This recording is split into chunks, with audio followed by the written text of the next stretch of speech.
Hello, so today we're going to go over another principle of songwriting. Last time we talked about using a template.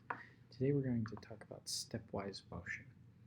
Stepwise motion is the type of motion that's most commonly used um, for writing vocal music.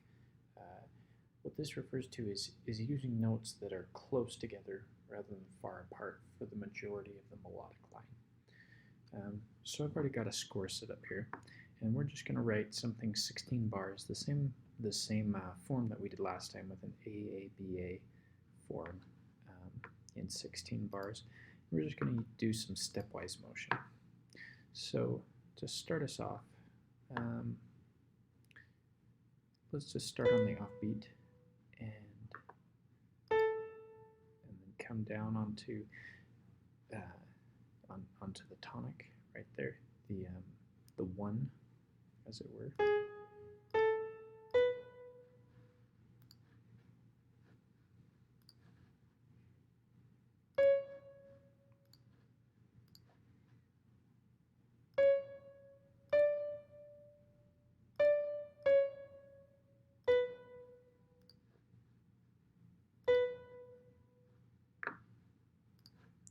Let's do this.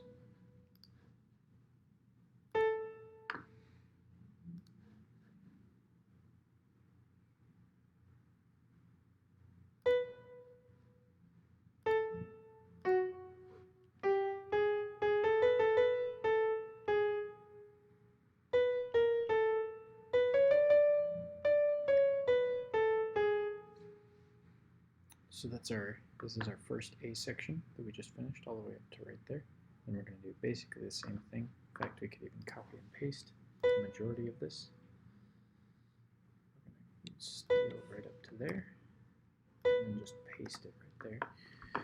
And then we're going to, so what we're doing, the reason that I don't want to grab these last two notes right here is because for the first A section, we want to end on the dominant. And the dominant is the 5. Sometimes you'll hear it called 5, sometimes you'll hear it called dominant. We want to end on one of the notes of the dominant, and in this case, because we're in A major, the dominant is E major, and we're starting on a dominant, and that leans us in to a tonic, and then we're ending on a dominant, and that leans us in to something that comes next.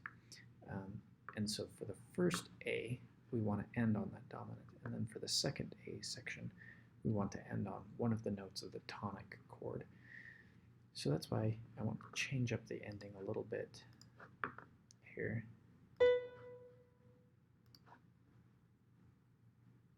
So maybe we'll just reverse the order of those two notes. That's a really simple way to do it, whereas here we're using that as a passing tone, or a suspend, or something like that to lean onto that dominant. So let's just listen to this first two A sections.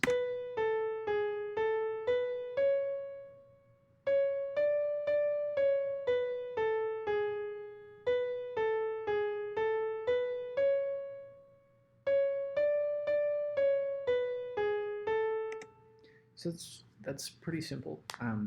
It's not award-winning stuff, but it sounds good, and it sounds like something you could sing. Da da da da da da da da da da da da. Right? You could sing that. So now let's just add, using the same technique for stepwise motion, and what we do here is we have a little bit of a jump there, and that's okay. You can add jumps, and jumps add expressiveness. Jumps add expressiveness.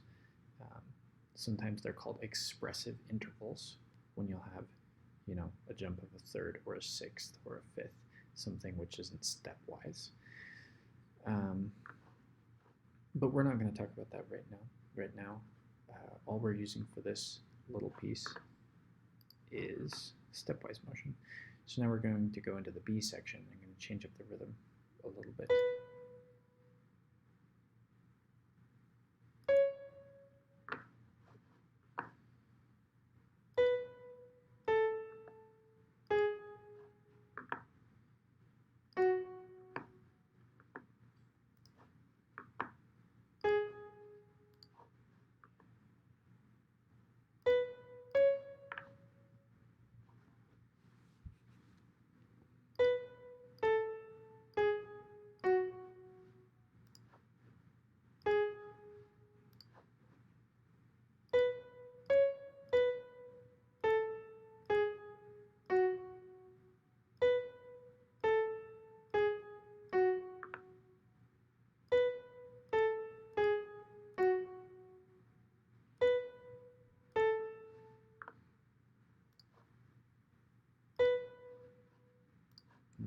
just grab this, and we can just repeat.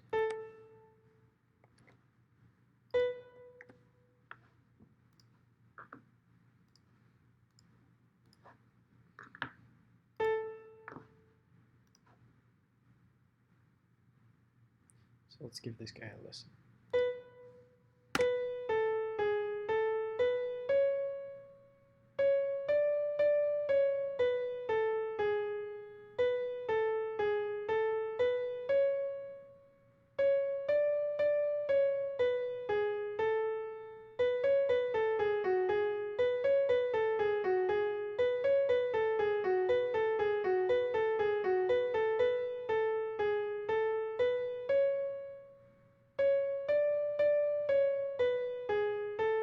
Nice.